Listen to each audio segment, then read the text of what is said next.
Del Santo Evangelio según San Juan, capítulo 6, versos 22 al 29. Después de que Jesús hubo saciado a 5.000 hombres, sus discípulos lo vieron caminando sobre el mar. Al día siguiente, la gente que se había quedado al otro lado del mar notó que allí no había habido más que una barca y que Jesús no había embarcado con sus discípulos, sino que sus discípulos se habían marchado solos. Entretanto, unas barcas de Tiberíades llegaron cerca del sitio donde habían comido el pan después que el Señor había dado gracias. Cuando la gente vio que ni Jesús ni sus discípulos estaban allí, se embarcaron y fueron a Cafarnaún en busca de Jesús. Al encontrarlo en la otra orilla del lago, le preguntaron: «Maestro, ¿cuándo has venido aquí?» Jesús les contestó: en verdad les digo, ustedes me buscan no porque han visto signos, sino porque comieron pan hasta saciarse. Trabajen no por el alimento que perece, sino por el alimento que perdura para la vida eterna, el que les dará el Hijo del Hombre, pues a éste lo ha sellado el Padre Dios. Ellos le preguntaron: ¿y qué tenemos que hacer para realizar las obras de Dios? Respondió Jesús: la obra de Dios es esta, que crean en el que Él ha enviado. Palabra del Señor. Gloria a ti, Señor Jesús. Hermanos, también hoy el Señor nos invita a que no lo busquemos solamente por lo que nos da, que no lo busquemos solamente por toda su bondad que se manifiesta en tantas bendiciones, tanto materiales como espirituales. Pero al mismo tiempo nos quiere recordar que debemos trabajar no por el alimento que perece, sino por el que perdura, el que nos da la vida eterna. ¿Y que nos lo dará quién? Él, que es el Hijo del Hombre, el enviado, el sellado por el Padre. Qué bella afirmación la del Evangelio. Este lo ha sellado el Padre. Jesús da como una muy hermosa explicación de lo que Él es. Él es el sellado del Padre. La palabra sello inmediatamente nos hará referencia al Apocalipsis, ¿no? El sello de su sangre derramada. Bien, nosotros, aceptando a Jesucristo, estamos aceptando al que el Padre envió. Tú y yo, aceptando a Cristo, estamos aceptando al que el Padre ha enviado. Y el que el Padre ha enviado es un sellado por Él. Eso es bonito. Un sello, nosotros cuando hablamos de sello, es porque eso tiene importancia, porque eso es válido, porque eso es importante. Vas y sacas un papel y lo primero que dice, tiene el sello. Eso sí es de ahí. O sea, el sello le da validez. Eso lo que quiere decir Jesús hoy es hermoso, porque Jesús te está recordando a ti y me está recordando a mí que nosotros, al aceptarlo a Él, estamos viendo en Él al que el Padre selló con el amor, al que el Padre envió con poder, al que el Padre nos entregó para salvarnos. Y la misma pregunta nos podemos hacer nosotros. ¿Y qué tenemos que hacer para hacer las obras de Dios? Y Jesús te va a responder: la gran obra de Dios es esta, que crean en el que Él ha enviado. Hermanos, ¿crees en Jesucristo, el enviado del Padre? La obra de Dios es creer en el que Él ha enviado. Esta Pascua, como tantas Pascuas que has vivido, han sido la oportunidad para que creas más y más en el que el Padre envió para salvarte y para salvarme. La pregunta es, ¿para qué lo envió? Ya sabemos que es para salvarnos, pero ¿para qué lo envió? Para rescatarnos, para levantarnos, para perdonarnos, para sanarnos, para liberarnos, para restaurarnos, para manifestarnos su amor. Esta es la obra de Dios, que creamos en Él. Y la misma Biblia nos da a decir, ¿y qué es creer en Él? Creer en Él es aceptarlo a Él y es vivir en Él. Oiga, creer es aceptarlo a Él. Cuando acepto a Jesucristo, estoy creyendo en Él. Cuando sigo a Jesucristo, estoy creyendo en Él.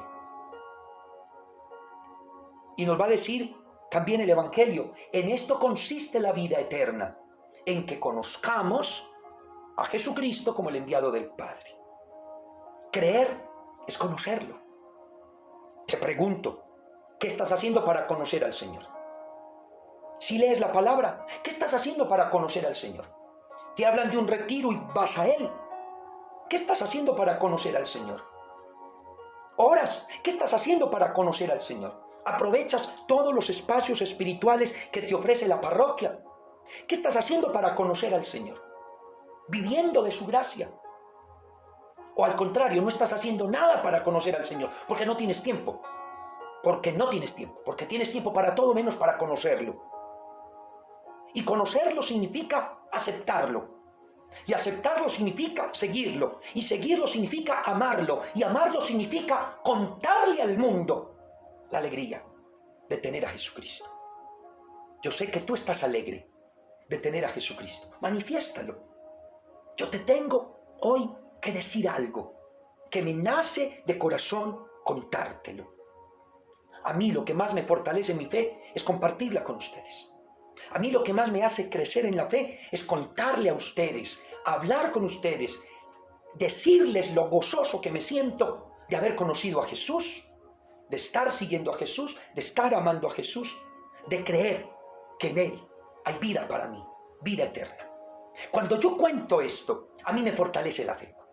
Yo creo que a ti, hermano, te tiene que también dar mucha alegría compartir con tu vida, con tus palabras y con tu experiencia todo lo que es Dios en la vida de uno. Alégrate, porque tú y yo no estamos trabajando por un alimento que perece, sino por un alimento que da vida eterna. Esa vida que nos da Jesús, el sellado del Padre, el que hoy nos pide que creamos en Él.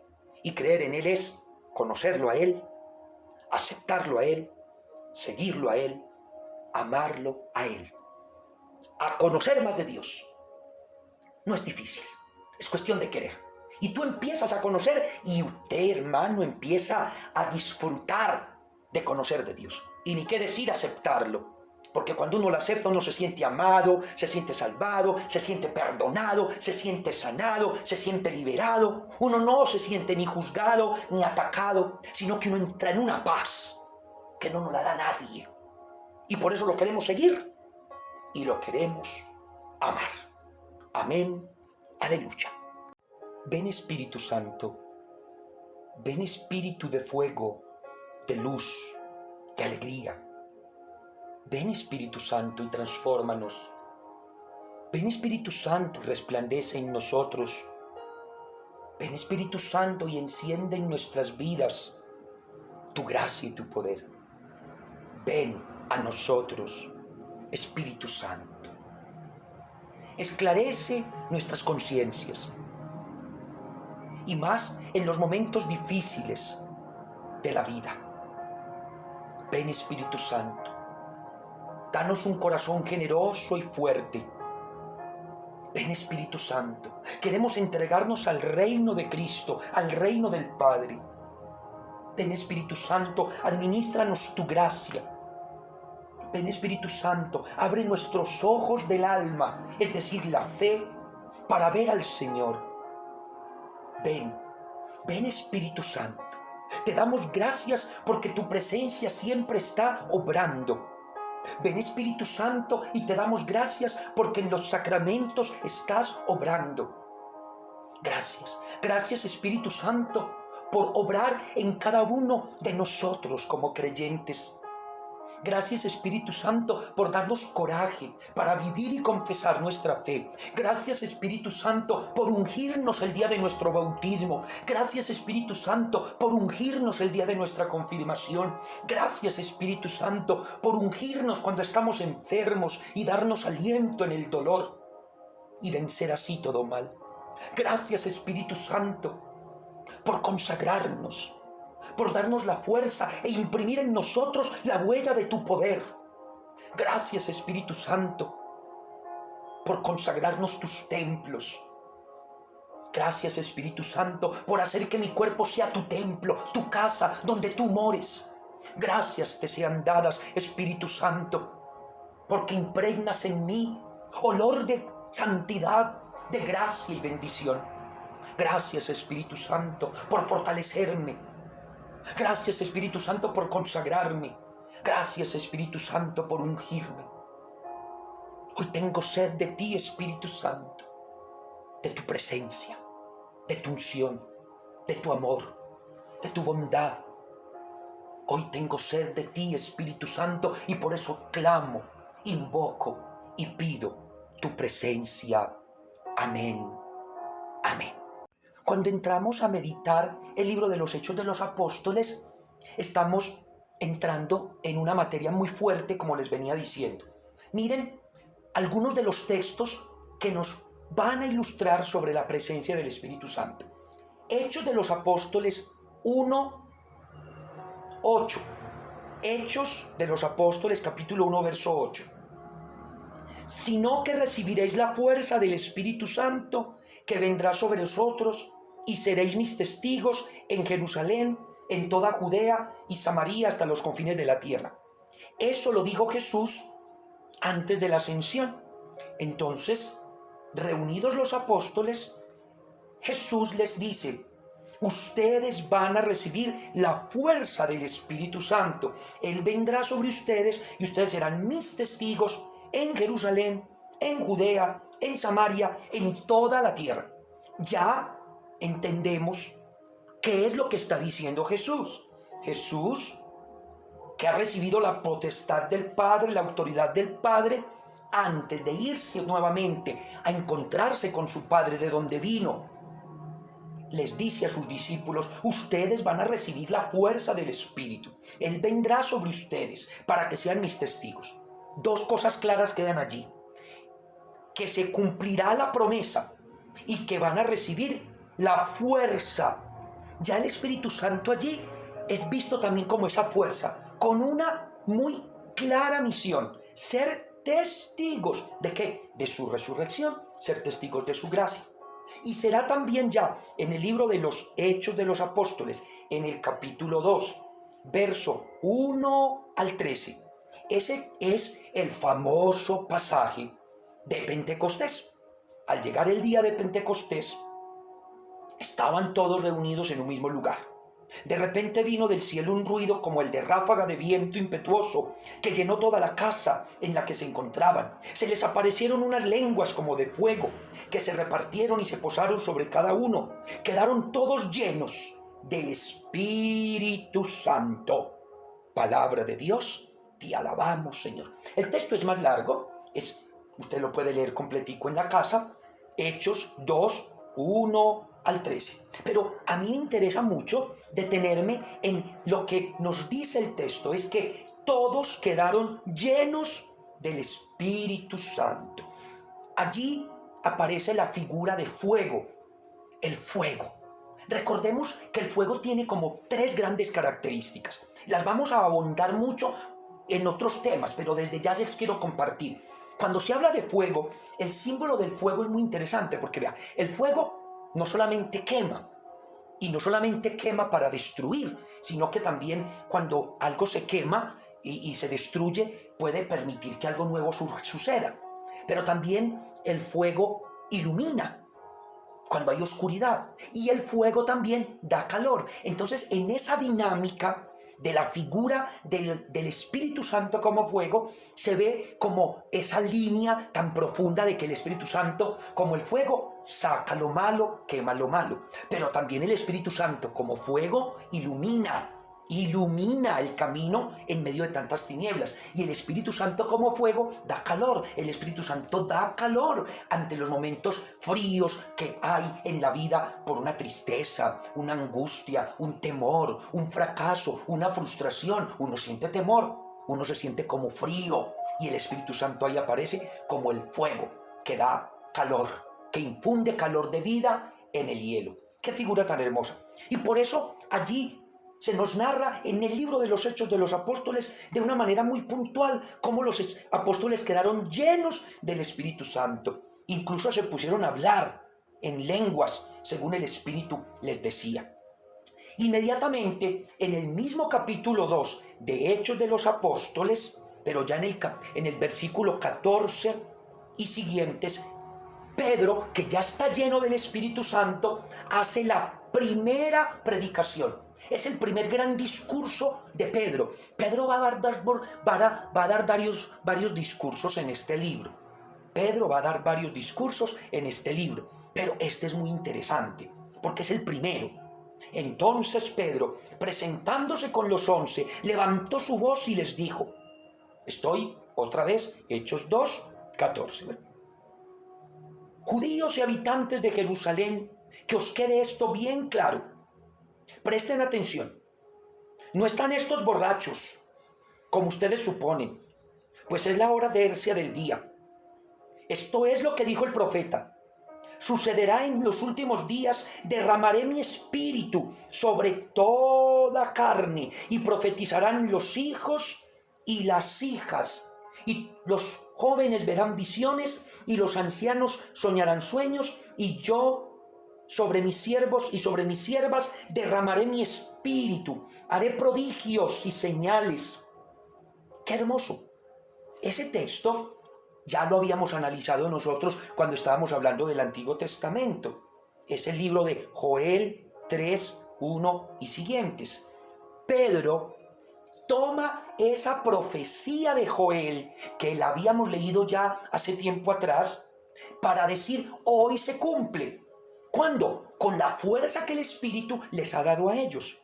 Y por eso Pedro toma la palabra y dice, no digan lo que no es. Es que se está cumpliendo lo que dijo el profeta Joel, derramaré mi espíritu en todos. Bueno, Pedro, ¿por qué dice que se ha cumplido la promesa? Porque ya Pedro ha tenido experiencia de Cristo, ha tenido experiencia de Jesús, y por eso la fuerza del Espíritu lo comienza a invadir para predicar, para anunciar. Y si nosotros seguimos leyendo la predicación que hizo Pedro, nos daremos cuenta pues de la profundidad en la que él lleva a la comunidad a que acepten a Jesucristo como el único Salvador. Tanto así que miren lo que va a proclamar también este mismo libro de los Hechos de los Apóstoles, también en el capítulo 2, pero ya en el verso 37. Miren lo que pasó en el verso 37. Al oír esto, ¿qué? Pues todo lo que Pedro dijo, y todo fue por la fuerza del Espíritu Santo. Al oír esto, dijeron con el corazón a Pedro y a los demás apóstoles, ¿qué hemos de hacer, hermanos? Pedro les dijo, conviértanse y que cada uno se haga bautizar en el nombre de Jesucristo para remisión de los pecados y reciban el don del Espíritu Santo, pues es la promesa para ustedes y para todos. Palabra de Dios, te alabamos, Señor. Entonces miren cómo va elaborándose el texto, ¿no? Comenzamos con que Jesús, antes de subir al Padre, les dice, yo los quiero hacer mis testigos, les voy a enviar el Espíritu Santo. Se reúnen los apóstoles en oración y llega el Espíritu Santo. Lo primero que hace Pedro es anunciar a Cristo resucitado por la fuerza del Espíritu Santo. Y luego inmediatamente muchos empiezan a preguntarse, ¿y qué tenemos que hacer nosotros? Queremos aceptar a Cristo, queremos conocer a Cristo. Entonces Pedro les dice, conviértanse, dejen el pecado, bautícense y reciban el Espíritu Santo como la promesa que llegará a ustedes.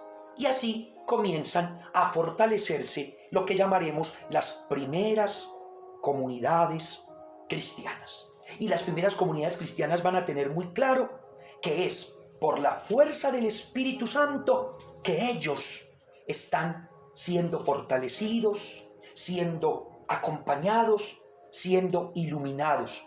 Y nosotros podríamos seguir leyendo paulatinamente los textos que nos traen las primeras comunidades cristianas y ahí lo entendemos. Pero déjenme avanzar un poco y entrar a este capítulo 8 del libro de los Hechos de los Apóstoles, cuando se habla de Simón el Mago. Aquel Simón que como lo dice el texto, es capítulo 8, verso 9 y siguientes. Dice, en la ciudad había ya tiempo atrás un hombre llamado Simón que practicaba la magia y tenía al pueblo atónito. Y todos, desde el menor hasta el mayor, le presentaban atención y decían, esta es la potencia de Dios llamada la grande. Bueno, el texto avanza y entonces En el verso 14, que es el que me interesa, dice: al enterarse los apóstoles que estaban en Jerusalén de que Samaria había aceptado la palabra de Dios, les enviaron a Pedro y a Juan. Estos bajaron y oraron por ellos para que recibieran el Espíritu Santo, pues todavía no habían descendido sobre ninguno de ellos, únicamente habían sido bautizados en el nombre del Señor Jesús. Entonces les imponían las manos y recibían el Espíritu Santo. Vamos bien, es lo que los apóstoles quieren enfatizar, y es el texto sagrado que nos quiere recordar que es la importancia de ser bautizados, pero de estar siempre recibiendo el Espíritu. Miren, eso nos pasa. Muchos creen que por ser bautizados ya lo tienen todo, que por ser bautizados entonces pueden llevar la vida que quieran. Al contrario, el bautizado tiene un compromiso de estar siempre fortalecido por el Espíritu para vivir esa gracia.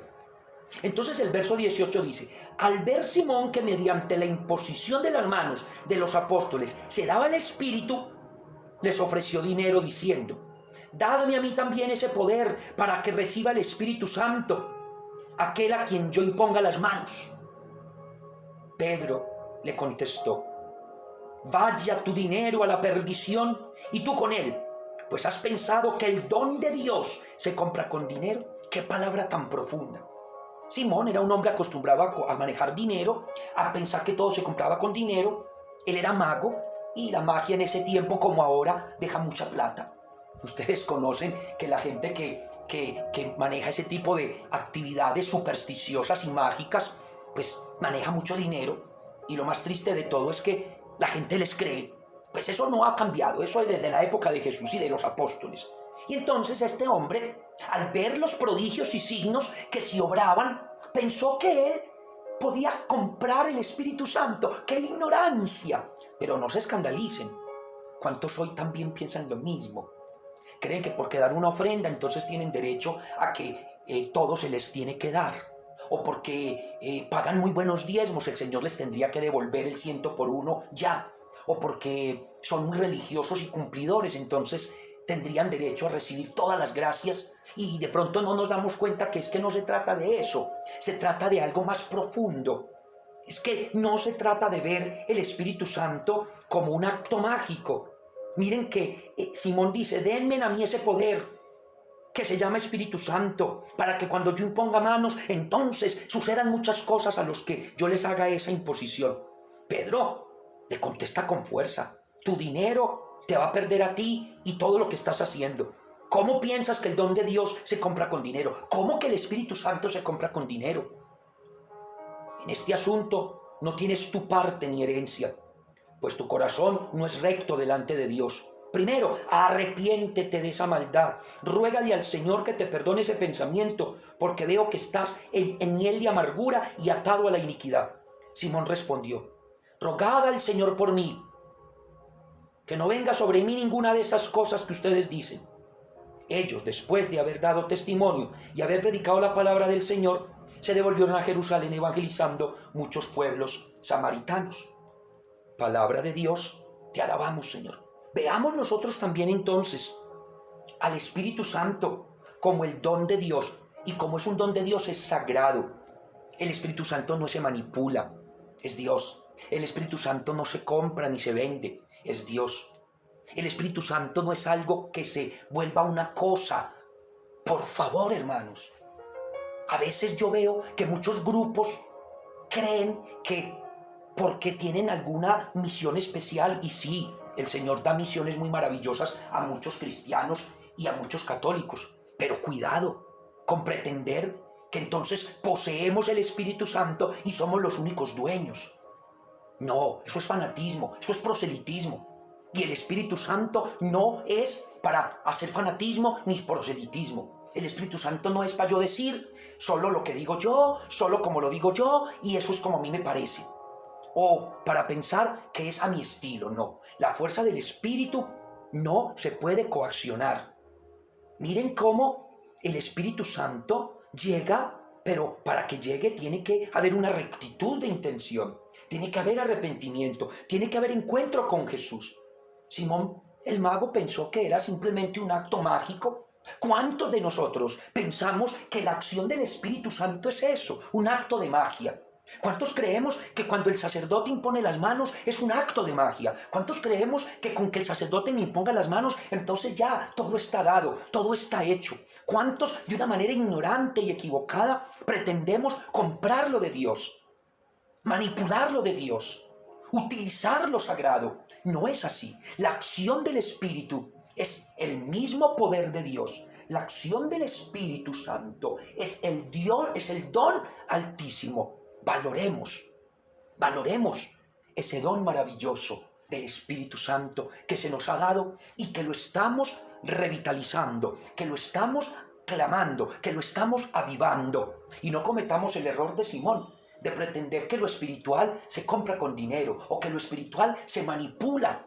Lo espiritual, el don de Dios es eso, un don. Y por lo tanto es donado, es regalado, es dado, es presentado, es ofrecido a quien se lo merece. Tú y yo lo merecemos desde el bautismo. Pues sigamos avivando ese poder de lo alto y sigamos experimentando su presencia. Que continuemos estos días meditando este libro maravilloso de los Hechos de los Apóstoles.